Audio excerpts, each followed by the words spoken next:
Cancellations and appointment no-shows are a complete time suck. There is no question about it. And in this video, I'm going over how to handle appointment cancellations and my top 4 tips to avoiding them. Hey, it's Tom Jackobs. Thank you so much for stopping by the channel today. If you have not already done so, please hit the subscribe button right there. That way you get notified every time new videos are posted.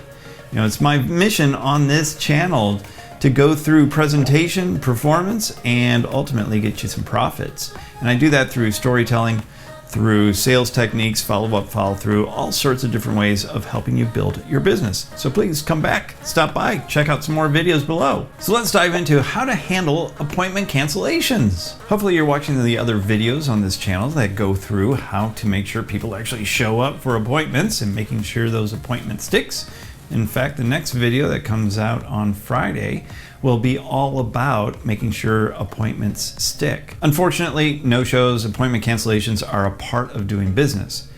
There are some ways to handle them when they do come up so that you are not wasting your time, but more importantly, you're getting those prospects to rebook and to have the opportunity to sell them your product or service and ultimately help them. And of course, people get busy on their day-to-day, and oftentimes those appointments just kind of slip by their mind, even though you're reminding them and doing your full follow-up and follow-through process. Here are my 4 tips on what I've done in my own business, but also have implemented in my clients' businesses at the call center to handle those cancellations and those no-shows when they do happen. Tip number 1, which may seem a little basic here, but it is amazing how many people have not set this up in their calendar system. It's the ability to allow your prospects to reschedule online. Having those links set up inside the calendar system and on the reminders so that people are able to now rebook within a certain amount of time on their own. That way you don't have to worry about making phone calls, going back and forth. They can just click on the button, reschedule it very easily, and you still have that appointment. Tip number 2 is make sure that you have a cancellation policy in place. What are the expectations when somebody has booked an appointment with you? And you want to make sure that you're giving your cancellation policy to your prospects when they first book the appointment. And that can be a very simple blurb at the bottom of the appointment. Appointment cancellations inevitably do happen. We expect 24 hours notice, otherwise you will be charged for the appointment, or whatever your policy happens to be. I always like to add in there that if they are a no-show or if they're a last minute cancel, that they are taking that time away from somebody else who could use my help. So we add a little bit of guilt in there, of course, by saying, you know, please give us 24 hours notice. Otherwise, we aren't able to offer this to somebody else who could use our help. So a little verbiage like that will now trigger a little common decency, and most people have that, in their brain, so that they actually do take advantage of that 24-hour cancellation policy.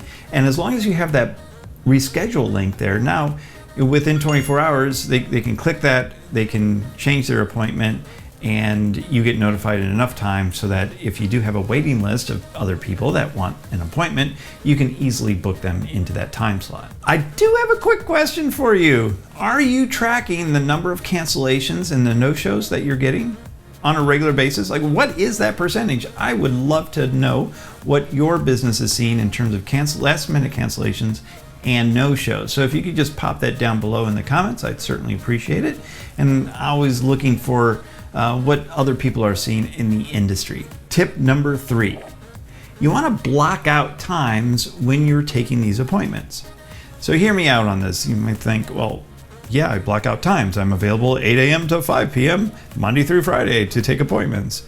Well, when you do that, you're going to get appointments at different times, different days, and it becomes a little bit of a pain in the butt when one person has booked a 30-minute appointment at 2 o'clock on Thursday, and you'd love to go and have lunch, maybe work out afterwards, and then you're like, oh my gosh, now I have this 2 o'clock appointment.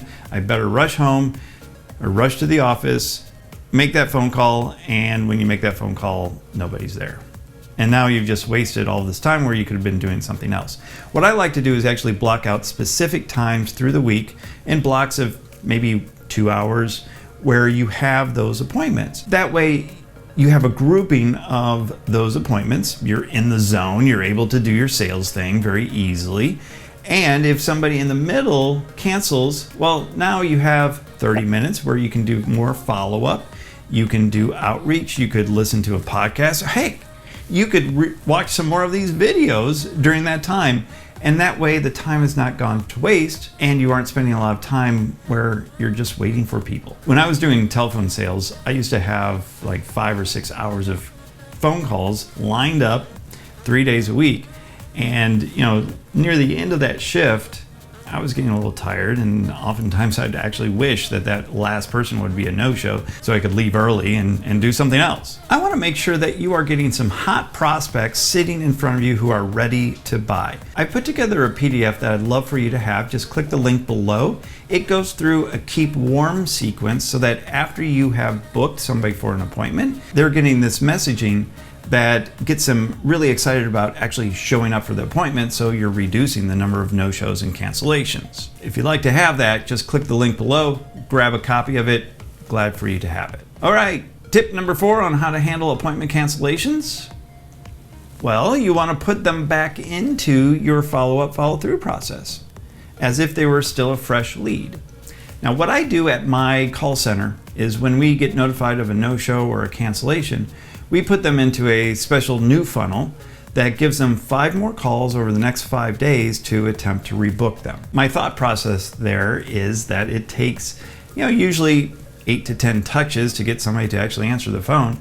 Well, if they've already made that commitment of an appointment, but they were a no-show or they canceled, well, we're going to touch them another couple times and attempt to rebook them. In 5 days, 5 calls over 5 days seems to be a good number, especially if somebody had an emergency that they had to handle. They're going to get ample time to respond to those text messages or the voicemails and let us know that, oh gosh, I'm sorry I missed the appointment. Yes, I'd love to rebook it.